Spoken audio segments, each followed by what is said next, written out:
उत्तराखंड में शिक्षा की गुणवत्ता में सुधार के लिए विभागीय स्तर पर तमाम प्रयास किए जा रहे हैं। विद्यालय में छात्रों की संख्या बढ़ाए जाने, परीक्षा परिणामों को बेहतर बनाने, पुस्तकों की वितरण प्रणाली को और मजबूत करने के साथ ही छात्रों को व्यावसायिक पाठ्यक्रम से जोड़ने पर काम किया जा रहा है।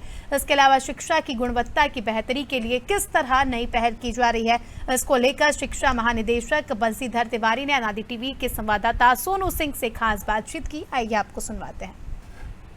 शिक्षा की गुणवत्ता की बेहतरी के लिए क्या कुछ नया करने जा रहा है विभाग, बातचीत करने के लिए हमारे साथ मौजूद है महानिदेशक बंसीधर तिवारी जी। तिवारी जी, ये जानना चाहेंगे कि शिक्षा की गुणवत्ता बेहतर हो, इसके लिए क्या नई पहल आप लोग करने जा रहे हैं? देखिए, पहली बात तो 4-5 चीज़ें हैं इसमें जिसमें हम लोगों ने फ़ोकस किया हुआ है। एक तो जो हमारे स्कूल हैं, हमारे 3000 स्कूल ऐसे हैं जहाँ पे छात्र संख्या 10 या उससे कम है। तो ऐसे हमने विद्यालयों को चिन्हित किया है और इनको एक संकुल के रूप में एक उत्कृष्ट विद्यालय हम विकसित कर रहे हैं, जिसमें समस्त प्रकार की स्थापनात्मक सुविधाएं होंगी। स्मार्ट क्लास है, सारी लैब हैं, लाइब्रेरी है, खेल का मैदान है और सभी विषयों के शिक्षक रहेंगे। पिछली जो माननीय मंत्रिमंडल की बैठक हुई थी उसमें 1500 स्कूलों को हमने इसमें चिन्हित किया हुआ है, जिस पर हम लोग आगे कार्रवाई करेंगे और एक शिक्षा की जो गुणवत्ता की बात है उसको ये बढ़ाने में और उसको बनाए रखने में बड़े महत्वपूर्ण कदम साबित होंगे। सर, शिक्षा का सत्र शुरू हो चुका है, जो पाठ्य पुस्तकें हैं उनका भी वितरण किया जा रहा है।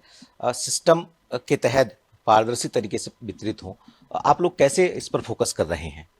देखिए, जैसे ही प्रवेश सत्र शुरू हुआ, इसके पहले हमने जितने भी छात्र हैं उनकी सबकी सूची विषयवार मंगा रखी थी कि किस विद्यालय में किस विषय के कितने छात्र हैं, कितनी पुस्तकें उपलब्ध करानी है। उसको लेकर के फिर हमने उसको प्रिंटिंग ऑर्डर किया, चूँकि इसमें थोड़ा समय इसलिए लग गया कि पिछले वर्ष हम लोग केवल राजकीय विद्यालयों में देते थे।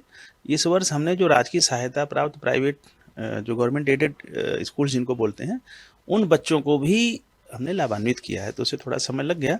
हमारी पुस्तकें प्रिंटिंग करके वितरण का कार्य हमने शुरू कर दिया है और एनसीईआरटी का जो हमारा पैटर्न है उसी के अनुरूप प्रिंटिंग हो रही है, तो बच्चों तक ये समय से पहुंच जाएंगे। सर, ट्रांसफर की प्रक्रिया भी शुरू हो गई है, तो कैसे इस प्रक्रिया को आप आगे बढ़ा रहे हैं?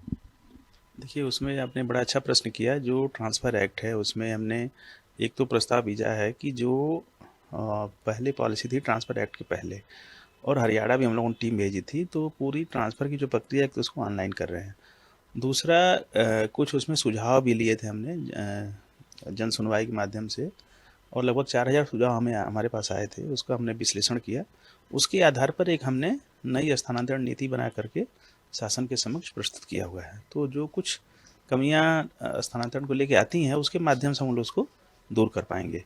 इस वर्ष का हमारा सत्र शुरू हो गया है, जिसमें आवेदन की प्रक्रिया प्रारंभ हो गई है और हमारा प्रयास रहेगा कि अधिक से अधिक लोगों को इसको लाभ मिल जाए। सर, 11th क्लास के और 12th क्लास के स्टूडेंट्स हैं, उनको व्यावसायिक पाठ्यक्रम से आप जोड़ने की कोशिश कर रहे हैं और इस पाठ्यक्रम से जोड़ने के साथ साथ पर्यटन को भी बढ़ावा देने की आप पहल कर रहे हैं, तो क्या है ये और कैसे हम इसको देखेंगे?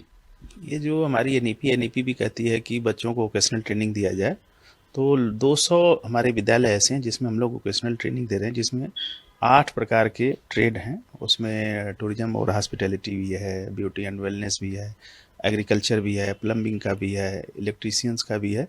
इस तरह के 8 ट्रेड में हम लोग ट्रेनिंग दे रहे हैं और निश्चित रूप से जब बच्चे हैंड्स ऑन प्रैक्टिस करते हैं और इस तरह की एक विधा में पारंगत होकर निकलेंगे तो उनके लिए एक रोजगार का अवसर उपलब्ध कराएगी।